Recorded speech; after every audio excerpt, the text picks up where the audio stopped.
만약에 장사채 처음 시작한다고 하면 마케팅 공부에 한 3개월 정도는 진짜 피가 나게 노력을 할 것 같아. 나라에서 정부 지원금으로 주는 것들이 많이 있단 말이야. 근데 이런 것도 내 가게 세팅도 못 해놓는 사장님이 욕심만 부리는 거는 난 사실 그것도 맞지 않다 생각을 해. 매출이 만약에 떨어진다 하면은 이거는 거의 99.9%가 내 탓이야. 자, 오늘은 내가 만약 장사를 다시 시작한다면 절대 안 할 실수들이나 경험에 의해서 좀 뼈저리게 느꼈던 부분들에 대해서 한번 얘기를 해보면 좋을 것 같아서, 예비 창업자분들이나 지금 실제 이제 자영업자 사장님들께도 피와 살이 되는 좀 정보들을 가지고 왔으니까 끝까지 한번 보면서 얘기를 하면 좋을 것 같아. 첫 번째로는 나는 이제 내가 만약에 장사를 한다면 인테리어 비용에 과한 투자를 하진 않을 것 같아. 그러니까 이 과한 투자를 하지 않는다 라는 게 뭐냐면, 그렇다고 돈을 안 쓰겠다 이게 아니고 컨셉을 제대로 잡고 간다는 거지. 내가 하고자 하는 아이템에 어울리는 컨셉으로 인테리어를 잡고 의리의리하게 막 돈을 바르고 막 하는 것보다도 그거를 이제 대체할 수 있는 자재들, 이런 것들을 이제는 많이 아니까, 특히나 여기 뭐 강남 본점 할 때만 해도 인테리어비 엄청 썼거든. 막 진짜로 막 돌로 해가지고 막 하고 막 아무튼 뭐 진짜 막 이런 것들을 막 많이 가지고 오고 했었는데, 사실 이제 와서 돌이켜보니까 꼭 그렇게 하지 않더라도 충분히 그 느낌을 내면서 돈을 아낄 수 있는 방법들이 많이 있단 말이야. 사실은 이 매장에 왔을 때 뭐 화려한 인테리어를 기억한다기보다 이 매장과 어울리는 아기자기한 소품이라든지 뭐 액자라든지 브랜드 스토리라든지 뭐 이런 것들 하나하나가 사실은 그 사람들의 기억에 남는 거거든. 그래서 막 인테리어 비용을 막 과하게 투자한다기보다도 최대한 내 매장과 어울리는 컨셉, 소품 이런 것들을 활용하고 자재들을 대체할 수 있는 자재들을 많이 알아보고, 이렇게 해서 인테리어 비용을 좀 많이 세이브를 하지 않을까 싶어. 초반에 버티는 자금 뭐 그런 측면에서도 그렇게 보시는 건가요? 그렇지. 어쨌든 초기 투자 비용으로 들어가는 거니까 그 투자 비용들을 세이브할 수 있는 게 사실 인테리어 비용이거든. 그래서 내가 이제 요새 맨날 얘기하는 것도 업종 변경이라는, 기존에 있던 주방이나 이런 걸 최대한 살리면서 최대한 있는 것들을 쓰면서도 내가 원하는 컨셉의 느낌을 낼 수 있으니까 그런 것들을 활용해서 돈을 많이 아끼지 않을까? 라는 생각을 해. 창원 식전정만 하더라도 완전히 이 느낌에서 이 느낌으로 바꾸는데 들어가는 비용이 1,500만 원도 채 안 들어갔단 말이야. 주방 기물 이런 것까지 다 해서. 그러니까 인테리어 비용은 1,000만 원도 안 들었어. 이런 식으로 돈을 충분히 세이브하면서도 오픈을 할 수 있으니까 우리 구독자분들은 이런 것도 참고하시면 좋을 것 같다. 두 번째, 이제 손님이 없는 날에 이 감정 소비를 하게 되는데, 매출이 만약에 떨어진다 하면은 이거는 거의 99.9%가 내 탓이야. 내가 조금 방탕하게 운영을 했거나 내가 나태해졌거나 이런 일들이지, 나머지는 사실 별로 외부의 요인에 의해서 일어나지는 않아. 그러니까 만약에 나는 뭐 매출이 없거나 손님이 떨어질 때는 청소를 하거나 점검을 하거나 내 네이버 플레이스를 점검을 하거나 데이터들을 쌓으면서 내 역량을 올리는데 집중을 많이 할 것 같아. 나도 처음 장사할 때 손님 안 오고 하면은 사실은 진짜 막 피가 마르는 느낌이 나거든. 그런 시행착오를 아예 없애고 내 역량을 올리는 데에만 집중을 해서 방향성을 가지고 갈 것 같고, 만약에 내 장사채 처음 시작한다고 하면 마케팅 공부에 한 3개월 정도는 진짜 피가 나게 노력을 할 것 같아. 매장 운영하면서도 충분히 마케팅에 대한 공부를 틈틈이 할 수가 있고, 매장 운영 끝나고 나서 바로 퇴근하지 말고 차라리 가게에서 30분이 관 시간이고 그 공부를 하고 들여다보고 하면은 무조건 그 능력이 향상될 수밖에 없어. 사람이라는 거는 보고 배우면은 지식이라는 게 습득이 되고 더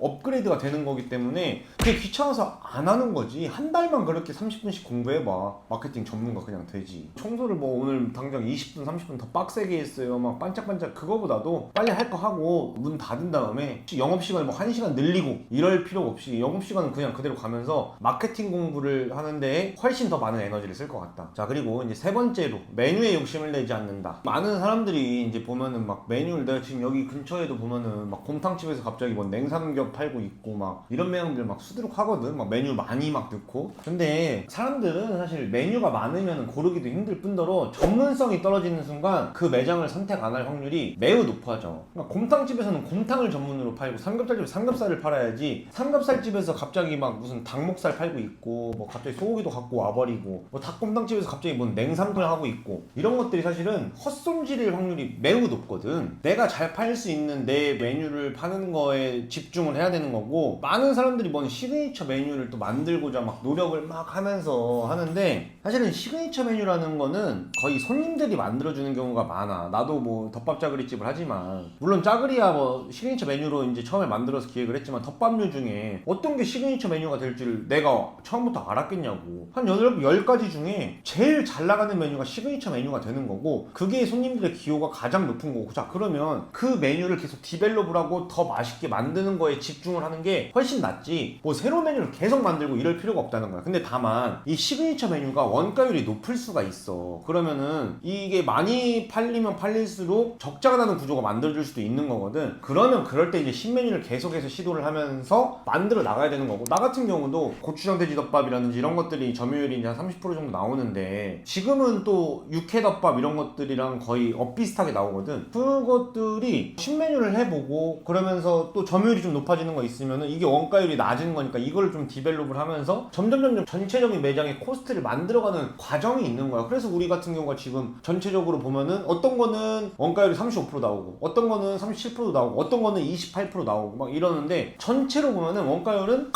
32%밖에 나오지 않아. 그러니까 이런 식으로 뭔가 메뉴를 막 많이 만들어내고 막 하려고 하는 게 아니고 내가 팔고자 하는 우리 아이템의 전문적인 메뉴들을 계속 디벨롭을 하고 원가율을 개선해보고 좀 더 발전을 시키고 손님들이 좋아하는 방향성을 찾아가면서 디벨롭을 해야 된다는 거지. 시그니처 메뉴가 꼭 특이하고 이럴 필요는 없다는 뜻이네요. 아, 그지. 뭐 우리가 잘 알고 있는 얼마 전에 영등포도 갔다 왔지만 뭐 진주집의 냉콩국수 그게 뭐 특이한가? 그 콩국수만의 색깔을 확실하게 하고 그 가게 매장만의 진한 맛 이게 그냥 특징인 거고 뭐 평양냉면집이나 뭐 이런 데를 가봐도 그 가게만의 그게 그건 거고 이것도 그거의 본질의 강화를 시키는 거지. 뭐 여러 가지 메뉴를 만들어가지고 뭐가 막 뭐 산더미로 쌓아서 막 이렇게 하는 그런 컨셉의 매장들 많이 있었거든. 다 없어졌어.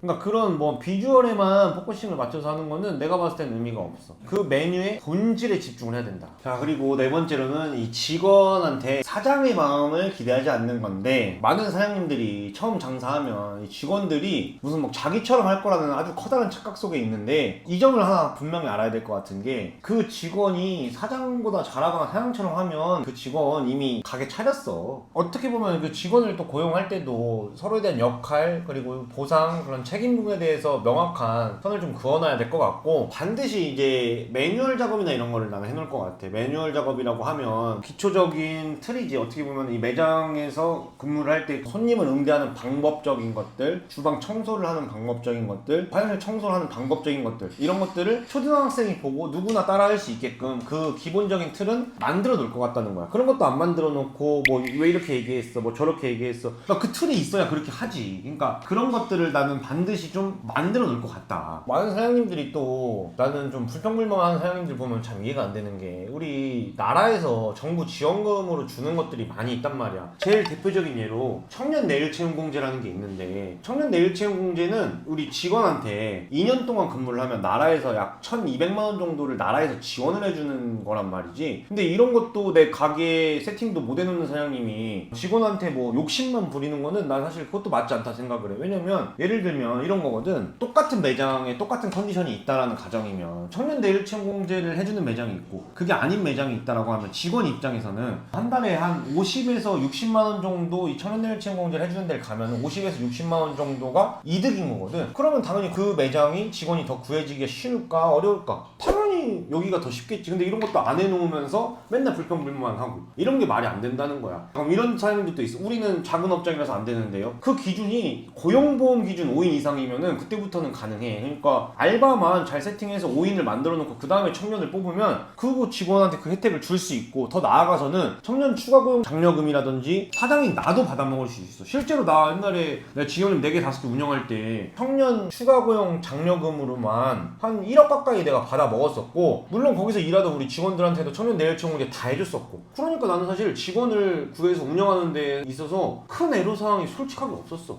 그런 댓글들이 있었잖아요. 뭐 5인 이상 되면은 무슨 세금이 더 나온다 안 한다 그런 거에 대해서 어떻게 생각하시나요? 그러니까 그게 본인이 그러면 그렇게 그릇이 작은 사장님 밑에서 어떤 좋은 직원이 있고 싶어 하겠냐고. 그리고 5번째 제일 중요한 건데 매출이 아니라 이제 손익을 본다 라는 개념이야. 이제 음식 장사를 하는 사람이니까 음식 장사를 할 때는 무조건 일단 원가율은 35% 이하를 맞춰서 세팅을 할 것 같고, 최소한 마진이 20% 이상은 나는 구조를 만들어 놓고 나서 장사를 시작할 것 같아요. 왜냐면 그러지 않은 사장님들 너무 많잖아. 특히나 배달 장사는 뭐 특히나 그렇고, 많이 팔아도 남는 게 없으면 사실 장사할 힘도 안 나고 재미도 없고 뭔가가 이게 의미가 없는 하루하루가 되지 않을까 싶어. 내가 그래서 최근에 저가 한우들도 얘기를 했던 건데, 지금 당장은 좋다니까. 지금 당장 좋은데 그 구조가 언제든지 박살날 수 있는 구조란 말이야. 그거 내가 봤을 때 길어야 1년이야 이제. 그 1년 동안 하시는 분들은 열심히 빨리 벌으셔서 그 투자비는 회수했으면 좋겠고, 길어야 1년짜리 구조 이런 거를 하지 않을 거라는 거지. 그러니까 오래 갈 수 있는 구조, 안전한 구조로만 아이템을 선정을 할 것 같아 나라면. 그리고 대중적인 아이템. 그리고 만약에 프랜차이즈를 한다고